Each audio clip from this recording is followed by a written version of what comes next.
Today's first reading is the story of Adam and Eve and their fall into sin. And the gospel account is the story of the temptation of Jesus and his resistance to sin. But the key text actually is the center one, which is the Pauline text.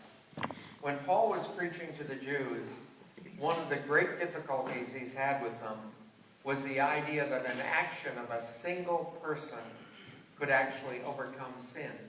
Because we see sin is very prevalent all over the world and in many ways.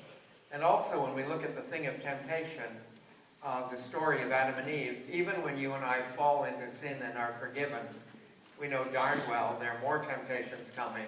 Eventually there's going to be another sin. And we turn to God for forgiveness.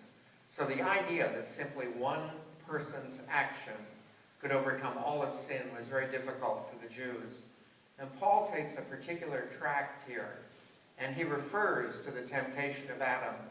And he says, it's interesting that you hold as a doctrine in Judaism all the sin in the entire world came from the action of a single man. A single man, when he sinned against God, brought all the sin into the world.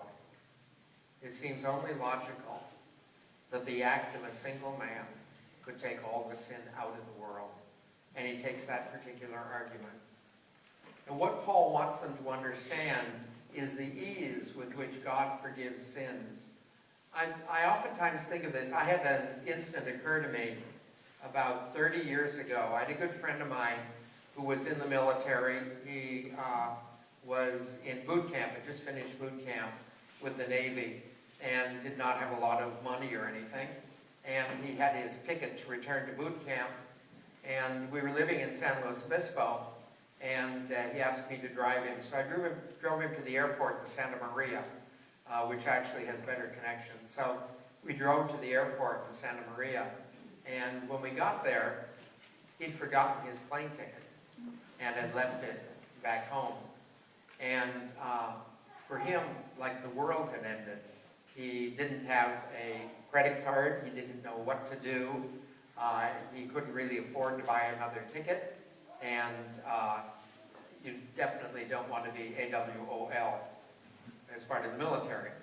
And it was very simple to me, largely because I deal a lot in the airplane business, but I simply went up with my credit card and bought another ticket and told him that after he took off, I would drive back to his home and pick up his ticket off his dresser, wherever it was, and cash it in, and it would pay off my account. There would be absolutely nothing for me.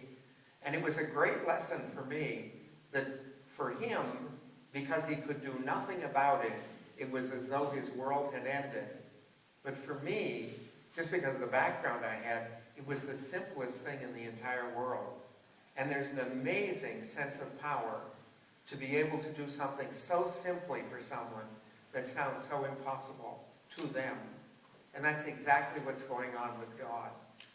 For you and I, sin is a very complex thing.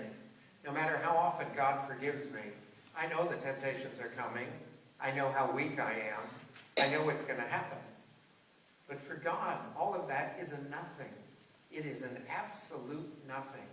Our God, the greatest joy he has in his entire existence is forgiving people. It is easy for him. It's simple for him. It takes nothing from him. It guarantees our salvation. If you and I look at ourselves, if we look at our weakness, if we look at our history, if we look at what's coming down the line, salvation is flatly impossible. But we are supposed to look at ourselves.